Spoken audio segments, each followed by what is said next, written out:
Hey everyone, it's Desiree. Let's talk about alcohol markers, and I am going to focus on the Stampin' Up blends. They are very new. They've just coming out, and these are all the colors. I had previewed these in a card that I did just before Christmas during my crunch. So there's a total of 27 markers in this set. There's 24 colors, a light and a dark. So there's 12 different colors. And then there's 3 other markers. There's the colorless blender, the bronze, and ivory. Whenever you use alcohol markers, no matter what type you're using, you want to have an alcohol-friendly ink pad, and that's Memento. That's the one that I use, or I use the Simon Says Intense Black. Also, when you have alcohol markers or any type of media, coloring media, you do want to swatch it out. These are all the colors here that they have. They match their cardstock, they match their inks, and then the 2 extra ones there that can be blended as well. But whenever you color swatch, you want to make sure that you're on the paper that you're going to use to color with. So in that case, I use Neenah 80 Pound Solar Crest White. So let's look at the markers here. So they don't roll, they are square, they are very comfortable in the hand, they're very easy to use. They have 2 different nubs.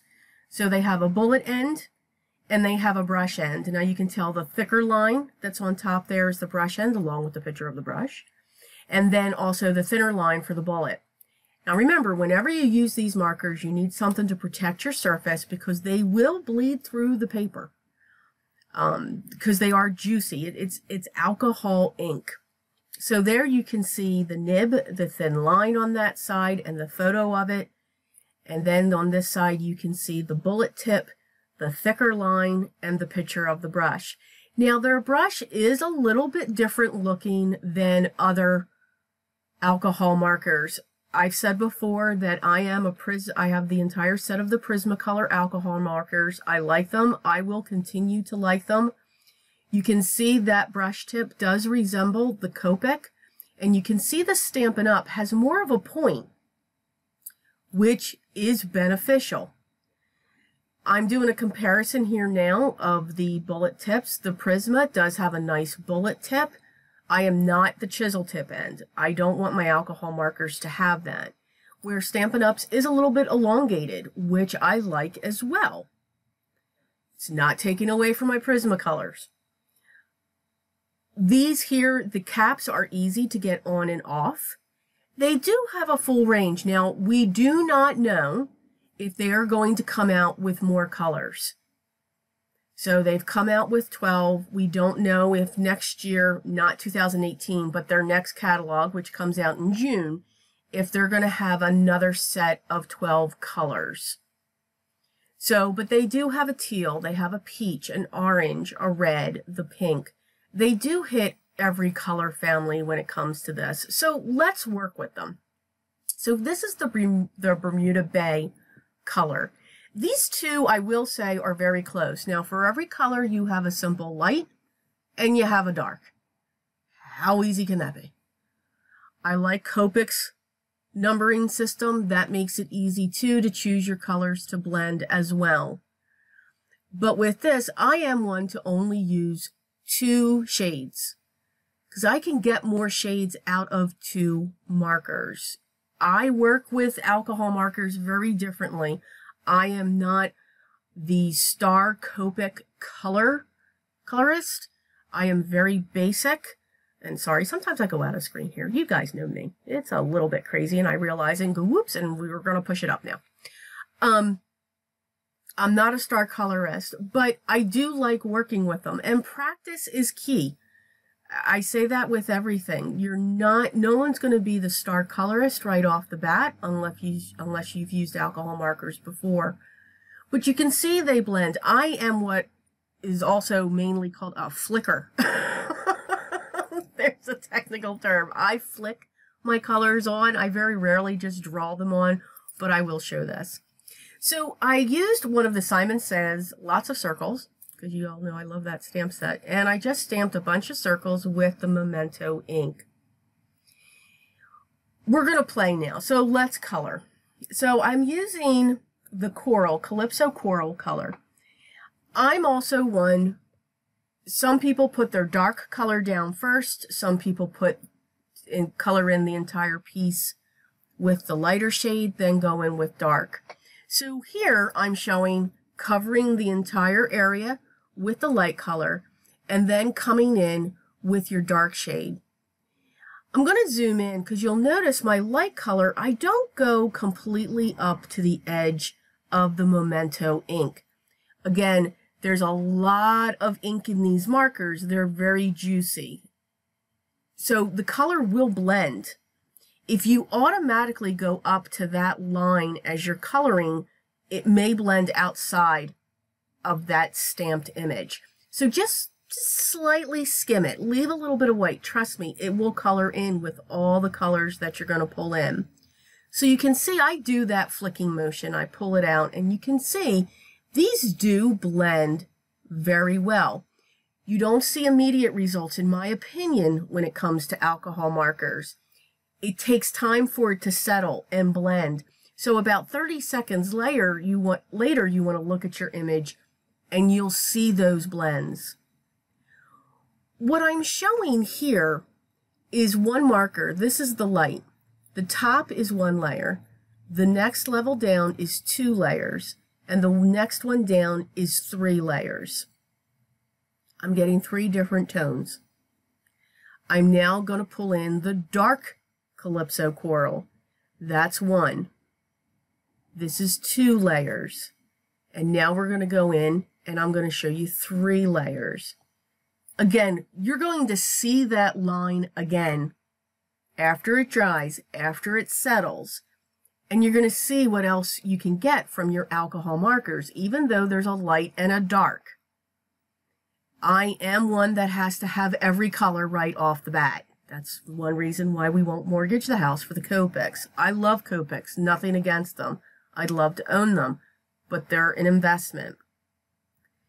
You can see real quick, I'm sorry I was rambling there, but you can see the colorless blender. That pushes the color. It's almost like an eraser or a texture. It can give you texture in your colors, and you'll see that a little bit more, but you can cover it up. You can see I'm coming back in with this lighter color, and I'm changing the color of that circle. It's more solid. It's darker. Now I can come in with that darker color, and now I'm showing not a flicking motion, but just drawing in on the edges to pull that color out. And now I'm going to come back in with the lighter color just on the edge where they meet. And then that's going, because you're going to see that lighter color is actually going to push.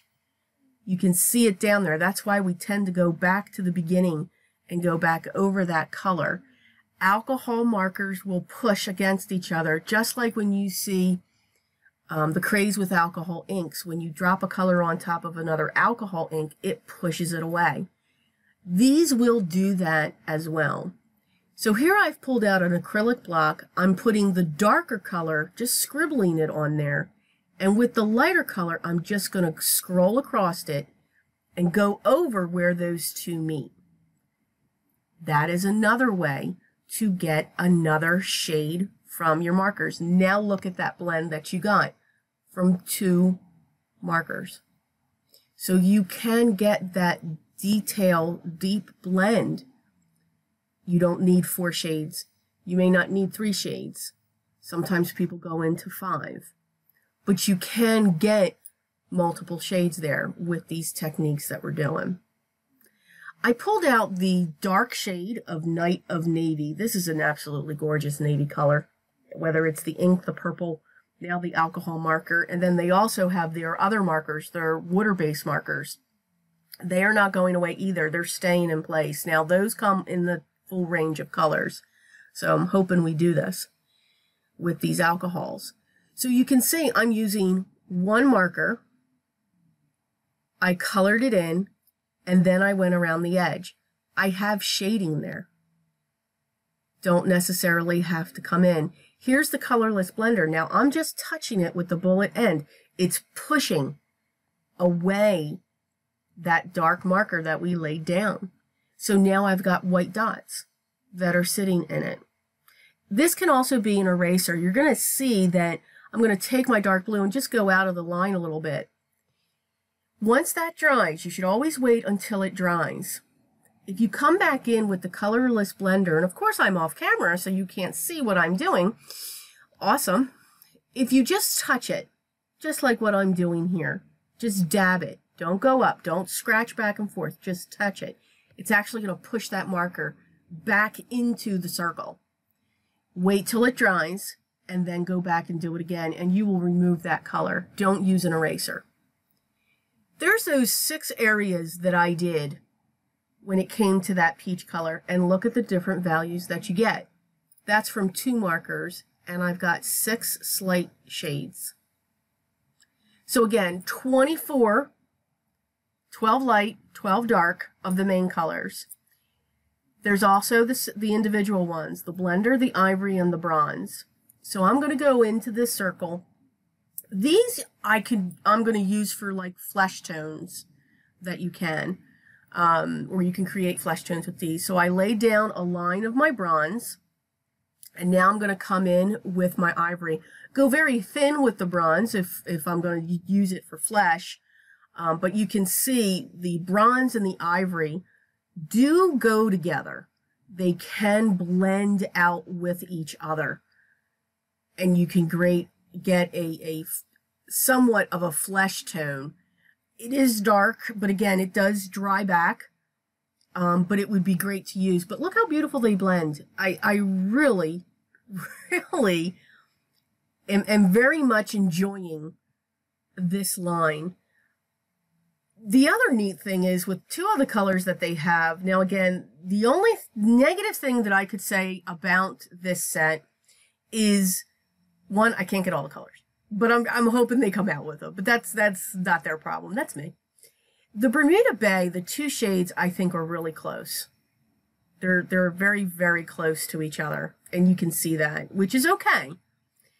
But you can pull in the pool. It's light and dark pool. And these actually work together. Now there's a gap there, but that's okay. Because again, we're going to pull in the block. We're going to put down the light shade of Bermuda Bay. And we're going to drag the dark pool across that. And we're going to go across that line, which will allow this to blend together. So when it comes to these 4 markers, the light and dark of Bermuda, the light and dark of pool, you can get this beautiful full line if you like to use that many colors. But you can see they can blend across to each other when it comes to these colors. So you can get super, super dark and super, super light. And of course that light pool is great for, you know, your shadowing and all of that. So, but that's the only negative thing I have is when it comes to the Bermuda, they are very close together, the light and the dark. Again, 12 light, 12 dark, of ivory, a bronze.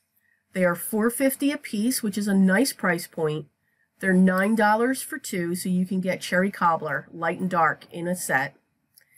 You can buy the entire set of 27 for $121. So these are high quality. That I will say. They are extremely high quality. Make yourself a color chart when you get these. Play around with them and practice Memento Black Tuxedo or the Simon Says Intense. So this is my review. I really like them. I am enjoying them. I think they are great alcohol markers if you're just starting out. Play, play, and play. Have fun with them. If anybody has any questions, please leave it down below. I am a Stampin' Up! Demonstrator. I'm hoping to continue to get more information on these. And everybody, as always, be creative. Have fun.